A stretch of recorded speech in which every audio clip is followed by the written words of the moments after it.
अच्छा, एक सवाल से शुरू करते हैं। हाँ। क्या ट्रेडिंग में उम्मीद या आशा कोई काम की चीज है? मतलब आपने कोई स्टॉक खरीदा और वो गिरने लगा, तो क्या ये उम्मीद करना कि वो वापस ऊपर आएगा, ये कोई स्ट्रैटेजी है? अगर आप अमेरिकी इन्वेस्टिंग चैंपियन मार्क मिनर्विनी से पूछेंगे तो वो शायद हंस देंगी। उनका एक बहुत मशहूर कोट है, hope is not a strategy. उम्मीद कोई रणनीति नहीं होती। बिल्कुल नहीं। और शायद यही सीधी नॉनसेंस सोच उनकी लगातार कामयाबी का राज है। आज हम मार्क मिनर्विनी की ट्रेडिंग की दुनिया की गहराई में उतरने वाले हैं। हमारे पास उनकी किताबों की समरी हैं, उनके मशहूर वीसीपी पैटर्न पर लिखे गए लेख हैं, और कुछ ऐसी सामग्री भी है जो उनकी स्टाइल की तुलना वॉरेन बफेट जैसे दिग्गजों से करती है। और हमारा मिशन सिर्फ उनके नियम रटना नहीं है ना, हमारा मिशन है उनके पूरे दर्शन को, उनके सोचने के तरीके को समझना। हाँ, कि वो कैसे रॉकेट की तरह उड़ने वाले स्टॉक्स ढूंढते हैं, मार्केट में एंट्री कब लेते हैं, और सबसे जरूरी वो अपने पैसे को डूबने से कैसे बचाते हैं। ये एक पूरा सिस्टम है, यू नो। चलिए फिर इस सिस्टम को खोल के समझते हैं। मिनर्विनी के पूरे महल की नींव एक ही चीज पर टिकी है, cepa strategy, specific entry point analysis. सुनने में भारी लगता है, पर इसका मतलब है कि वो तुक्के नहीं मारते, हर चीज का एक प्रोसेस है। बिल्कुल, और इस प्रोसेस की शुरुआत होती है एक स्टॉक की लाइफ साइकिल को समझने से। ये आइडिया मिनर्विनी ने स्टेन वॉइनस्टीन के काम से उठाया है।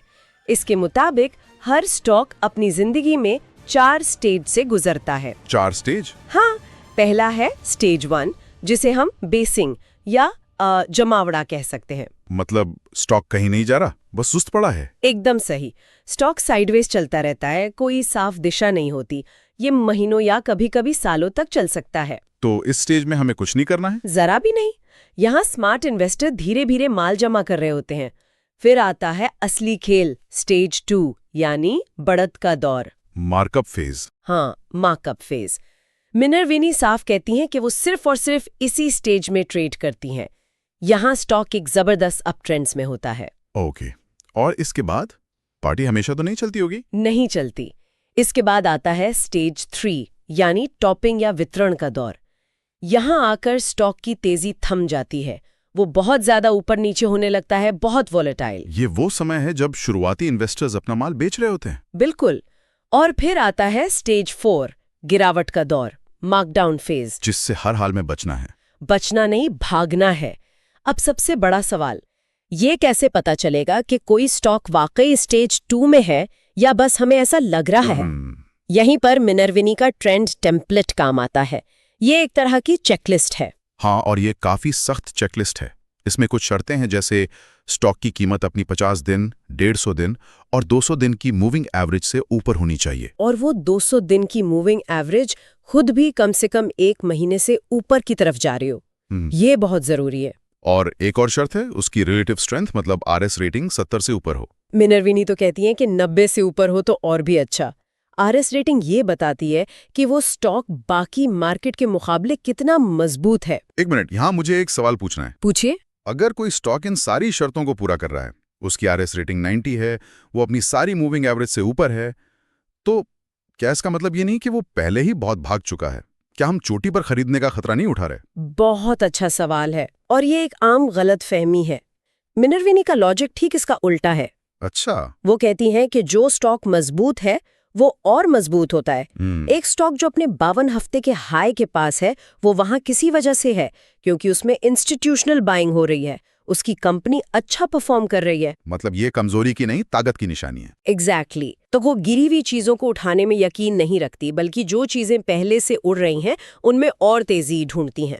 समझ गया। लेकिन यहाँ एक और दिलचस्प बात है, सीपा सिर्फ चार्ट और कीमत के बारे में नहीं है। मिनर्विनी के लिए फंडामेंटल्स भी उतने ही जरूरी हैं। अच्छा, फंडामेंटल्स भी? हाँ, वो ऐसी कंपनियां ढूंढती हैं जिनकी कमाई, मतलब अर्निंग्स में कम से कम 20-25% की जबरदस्त ग्रोथ हो रही हो। और साथ में कोई कैटलिस्ट, यानी कोई नई चिंगारी भी होनी चाहिए, जैसे कोई नया ब्लॉकबस्टर प्रोडक्ट, या मैनेजमेंट में कोई बड़ा बदलाव, इंडस्ट्री में कोई नया नियम जिससे कंपनी को फायदा हो, कुछ ऐसा जो ग्रोथ को और रफ्तार दे। तो ये टेक्निकल और फंडामेंटल का एक मजबूत कॉकटेल है। बिल्कुल। आप सिर्फ उन्हीं घोड़ों पर दांव लगा रही हैं जो रेस में सबसे तेज दौड़ रहे हैं और सेहतमंद भी हैं। ठीक है, ये समझ आ गया कि हमें स्टेज 2 वाले फंडामेंटली मजबूत स्टॉक ढूंढने हैं। लेकिन सबसे अच्छे स्टॉक भी गलत टाइम पर खरीदने से नुकसान दे सकते हैं। तो वो खरीदे बटन दबाने का सही वक्त कौन सा है? ये सबसे मुश्किल काम लगता है। और यहीं पर मिनर्विनी का सीक्रेट वेपन, उनका सिग्नेचर मूव सामने आता है, वॉलेटिलिटी कॉन्ट्रैक्शन पैटर्न या VCP। ये क्या है? इसे आसान भाषा में समझते हैं।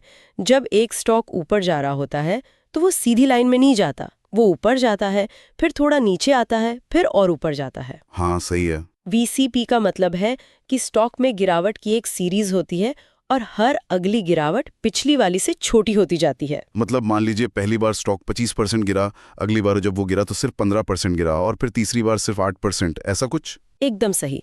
और हर गिरावट के साथ, यानी हर कॉन्ट्रैक्शन के साथ, वॉल्यूम भी कम होता जाता है। अच्छा, वॉल्यूम भी कम होता है? हाँ, और इसके पीछे की साइकोलॉजी बहुत मजेदार है। ये दिखाता है कि जो लोग स्टॉक बेचना चाहते थे वो धीरे धीरे थक रहे हैं। बेचने के लिए अब ज्यादा शेयर बचे नहीं है, सप्लाई सूख रही है। वाह, तो ये सिर्फ चार्ट पर लकीरें नहीं है, ये असल में बाजार में खरीदारों और बेचने वालों की लड़ाई की कहानी बता रहा है। बिल्कुल। स्टॉक कम से कम प्रतिरोध की रेखा, मतलब लाइन ऑफ लीस्ट रेजिस्टेंस बना रहा है। इसे ऐसे सोचें जैसे आप एक स्प्रिंग को दबा रहे हैं। हर बार आप उसे और दबाते हैं, वो और टाइट होता जाता है, एक बड़े धमाके के लिए तैयार। और इस दबे हुए स्प्रिंग का जो आखिरी सबसे टाइट पॉइंट है उसे मिनर्विनी पिवट पॉइंट कहते हैं ना? वही है, गोल्डन एंट्री पॉइंट। ये ब्रेकआउट से ठीक पहले का वो छोटा सा एरिया है जहां वॉलेटिलिटी और वॉल्यूम दोनों अपने सबसे निचले स्तर पर होते हैं। और जब स्टॉक इस पिवट पॉइंट को तोड़कर ऊपर निकलता है, और वो भी जबरदस्त वॉल्यूम के साथ, मतलब औसत से 40-50% या उससे भी ज्यादा वॉल्यूम, तो ये संकेत है कि बड़ा मूव आने वाला है। ये तो एक प्रेशर कुकर जैसा है जिसमें भाप बन रही है। VCP हमें दिखाता है कि प्रेशर चुपचाप बन रहा है और पाइवट पॉइंट का टूटना मतलब सीटी बज गई। बिल्कुल। और हमारे सोर्सेस बताते हैं कि सही से पहचाना गया तो इस पैटर्न की सफलता दर 60 से 70% तक हो सकती है। ये बहुत जरूरी बात है, क्योंकि ये ट्रेडिंग को जुए से निकालकर एक कैलकुलेटेड गेम बना देता है। हाँ, एक हाई प्रोबेबिलिटी गेम। आप अंदाजा नहीं लगा रही हैं, आप सप्लाई और डिमांड के साफ संकेतों पर रिएक्ट कर रही हैं। बिल्कुल। लेकिन दुनिया का सबसे अच्छा सेटअप भी तो फेल हो सकता है। हो सकता है। 60-70% सफलता दर का मतलब है कि 30-40% बार आप गलत भी होंगे। यहीं पर शायद ज्यादातर लोग मात खा जाते हैं। और इसीलिए मिनर्विनी का पूरा सिस्टम उनके सुनहरे नियम पर टिका है। उनका एक और जबरदस्त कथन है, बड़ा जीतने के लिए सबसे जरूरी है कि आप बड़ा हारे नहीं। ये सुनने में बहुत आसान लगता है, पर शायद करने में सबसे मुश्किल है। ये उनके दर्शन का केंद्र है। रिस्क मैनेजमेंट सबसे पहले, प्रॉफिट बाद में। उनका सबसे मशहूर नियम है 7-8% का स्टॉप लॉस। बस 7-8%? हाँ, ये पत्थर की लकीर है। अगर कोई ट्रेड 8% नीचे चला गया तो वो उसे बिना सोचे समझे काट देती हैं। किसी भी हालत में एक ट्रेड पर 10% से ज्यादा का नुकसान नहीं, बस बात खत्म। इसके पीछे का गणित दिमाग हिला देता है। अगर आप किसी ट्रेड में 50% का नुकसान उठाते हैं तो उस पैसे को वापस पाने के लिए आपको 100% का प्रॉफिट कमाना होगा। सोचिए, सिर्फ ब्रेक इवन आने के लिए। हाँ, 1 लाख का 50,000 हो गया। अब 50,000 को वापस 1 लाख बनाने के लिए 100% रिटर्न चाहिए। लेकिन अगर आपका नुकसान सिर्फ 10% का है, यानी 1 लाख का 90,000 हुआ, तो आपको सिर्फ 11% का रिटर्न चाहिए वापस 1 लाख पर आने के लिए। जमीन आसमान का फर्क है। एक बड़ी गलती आपको खेल से ही बाहर कर सकती है। उन्होंने एक बढ़िया मिसाल भी दी है। बिना स्टॉप लॉस के ट्रेडिंग करना बिना ब्रेक के कार चलाने जैसा है। हो सकता है आप कुछ देर बच जाएं, लेकिन एक्सीडेंट होना तय है। बिल्कुल तय। स्टॉप लॉस आपका सेफ्टी नेट है, आपका ब्रेक है। लेकिन ये कहानी का सिर्फ एक हिस्सा है। ये तो हो गया कि नुकसान को कैसे कंट्रोल करें, लेकिन वो मुनाफे को कैसे मैनेज करती हैं। यहां पर एक और एडवांस्ड कॉन्सेप्ट आता है, प्रोग्रेसिव एक्सपोजर। प्रोग्रेसिव एक्सपोजर मतलब धीरे धीरे अपनी पोजीशन बढ़ाना। हाँ, लेकिन बाजार की इजाजत से।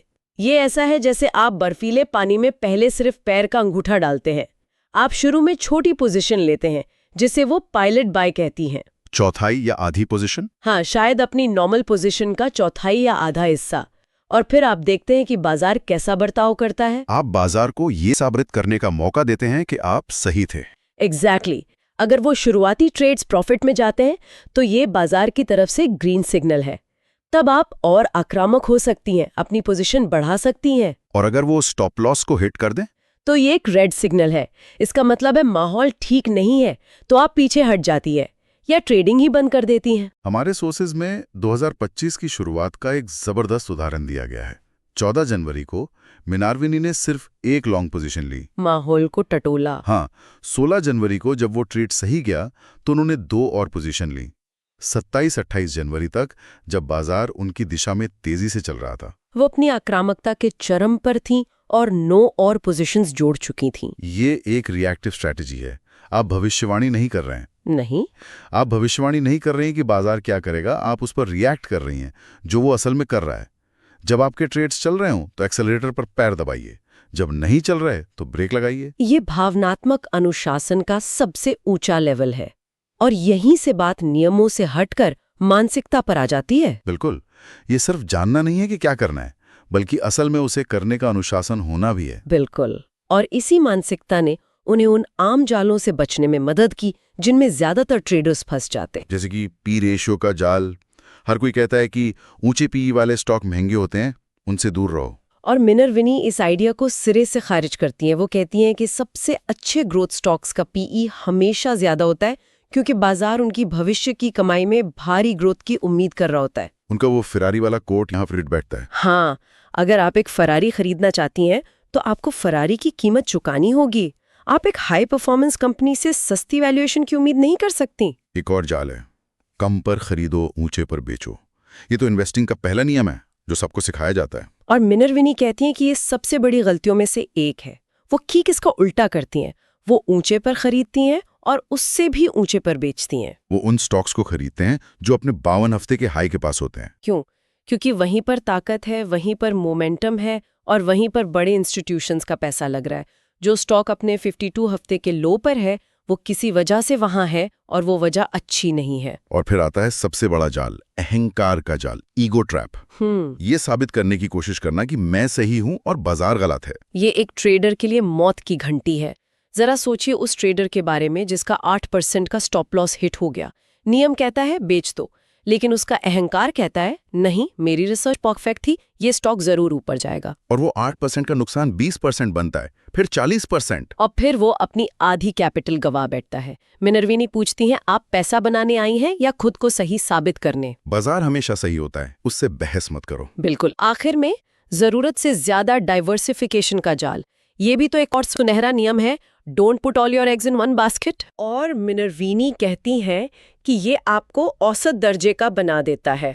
वो इसे डिवर्सिफिकेशन कहती हैं। डिवर्सिफिकेशन। हाँ, उनका मानना है कि अगर आपने अपनी रिसर्च ठीक से की है और सिर्फ सबसे बेहतरीन सेटअप्स ही चुने हैं तो आपको अपने सबसे अच्छे आइडियाज में ठीक ठाक पैसा लगाना चाहिए।